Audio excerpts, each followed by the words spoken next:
That I've been long enough in the business to see and to witness that it's all a matter of cycles. You know, it goes up and down, but at the end of the day, what always wins is content.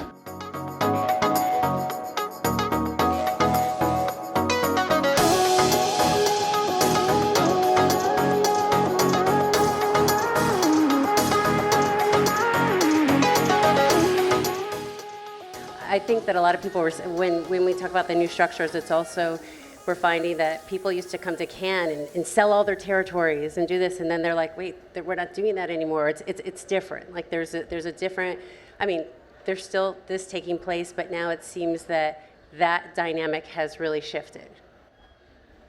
Well, it's hard to have any definite answer now, because I do very strongly believe that our world is shifting every day. And so, you know, I think at the end of the day, it always requires passionate people, whether it's international distributors, whether it's streamers, whether it's exhibitors, whether it's actors, whether it's talents. And it's a matter of adapting ourselves to the present time.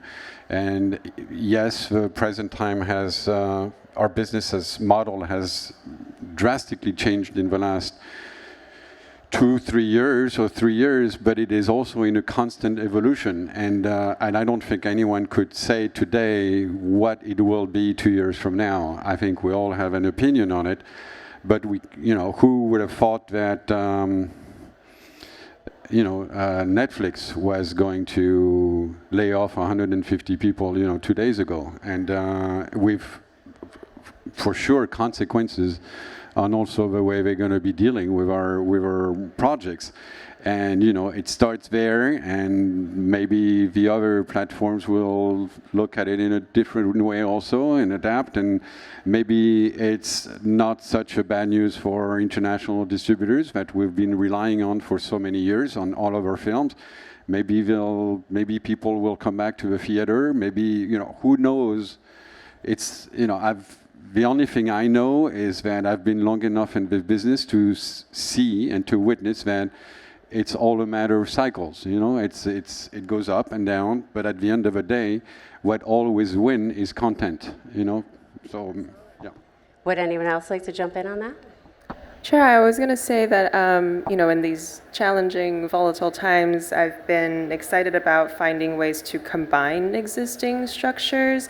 Maybe, not in ways that have never been done before, but just, maybe leaning into them a little bit more, or thinking about projects that traditionally haven't been plugged into certain ecosystems and finding ways that maybe they could be suitable for.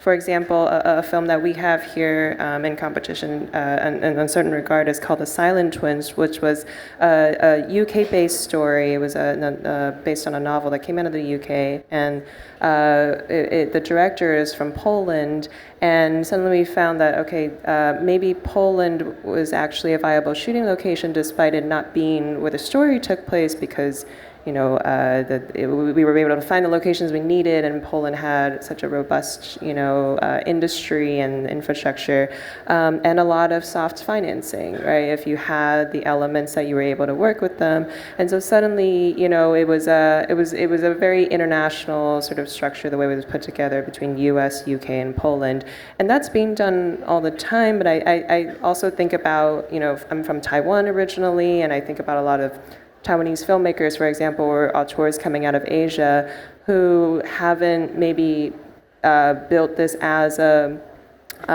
staple ecosystem of interacting with European co-producers or international co-producers, and finding projects that might be suitable for that as well. And suddenly then your options open up a little bit more. So they're not exactly, new resources per se, but it's maybe new ways of engaging with them. And from my recent conversations, it feels like there is, maybe it's due to the Netflix or the streamers being so sort of international in terms of the territories that they are, pushing for content for. But there is more of a desire for producers from different territories to interact with each other as sort of a not only a cultural exchange, but also exchange of resources that I think is exciting. Again, I don't think it's brand new per se, but it is maybe becoming more supercharged because of what content is being looked for by these platforms or distributors, as well as how some of these soft financing are able to be paired together to help you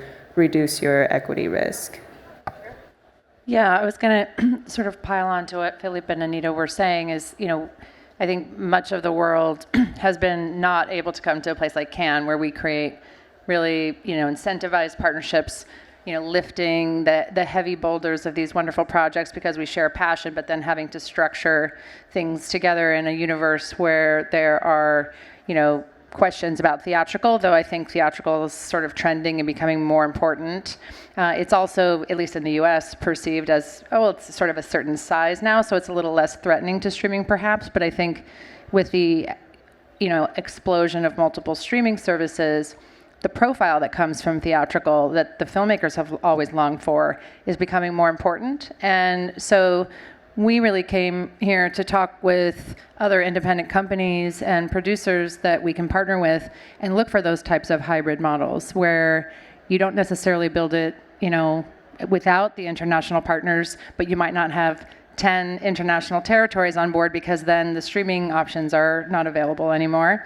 And with the proliferation of foreign language and international content on the streamers, anything can kind of find really powerful partners because of the basic story from anywhere. And so I think the hybridization and collaborations have always long been the innovators have always been in this community. And so it's exciting to think about how, like Philippe said, we don't know, but we are saying, hey, we have so much experience building things this way. This has changed. What if we tried it like this? And I see even the streamers are very willing to do that, right? And I'm curious maybe if we throw it back to Philippe, because I was talking yesterday about Coda.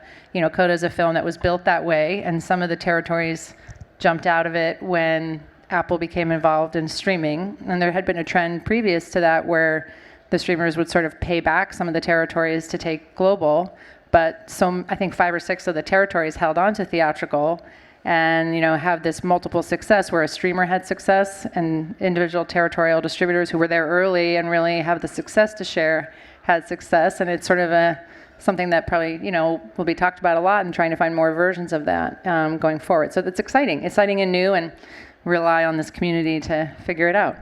Sort of social media and the actions of social media have put into our collective consciousness more awareness about equality and representation, and those conversations I've seen truly have influenced the way studios or buyers are thinking about what kind of, maybe not so much just in the story, but in the ingredients of every project. That's been very heartening to see. I mean, it's not like every problem has been solved, but it certainly feels very different from, when I first got to LA, even like 6 years ago. Like in a short amount of time, that feels like a huge shift. And I think, at the same time, it feels like also there's some pretty hard segregation between what constituted as big and commercial and very audience friendly, and then maybe a wider gap with the more prestige films that don't necessarily have to concern themselves with that as much. Sort of like what Liesl was saying, there's certain things that they want to apply if there is an algorithm to, or whatever sort of audience metrics to, and others are more artistically, curatorially driven. And the intersection of those two things are what maybe we aim for a lot of the times. Yeah, I mean, a participant, like I said, we, and I agree with everything Anita's saying, and I hear this theme kind of running in all of us, and I know, Media Finance Capitals Group has a, almost news-like organization where those stories are becoming more prevalent and sort of driving the premium content. We care about, the center of art and activism, and we look at the filmmakers we work for as sort of seeing around the corners of time and looking ahead to see what's going to be relevant before the whole world knows its relevancy, right? So our goal is to support those projects from producer partners of ours, and really then amplify the film or television show or documentary when it's in release by partnering with our distributors in ways that a lot of companies don't. We have deep social impact marketing teams, our own social media where we have 12.5 million followers, and we really look at our audience as participants in the conversation, trying to move from the movie seats to the streets to really make change. And so, it filters down to a certain subset of the content that's being on offer in almost any market. But at the same time, we try and have a unique skill set where we can really kind of engage, and we are finding that the platforms and the theatrical companies are really trying to kind of have more of an inclusive and relevant and sort of socially responsible way of sort of delivering their content, who are the voices that it's coming from, lifting voices that may not have been included in the conversation previously. And that trend, I think, really puts a lot of power in the creatives to sort of have more immediate access to a wider set of opportunities.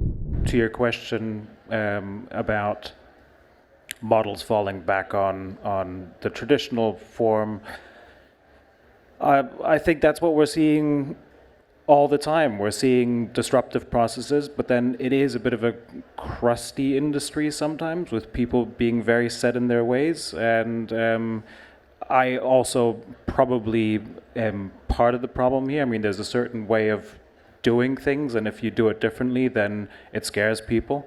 But that being said, I think the world is shrinking together. I think people are talking more and more. These forums are most useful, I think, in that respect.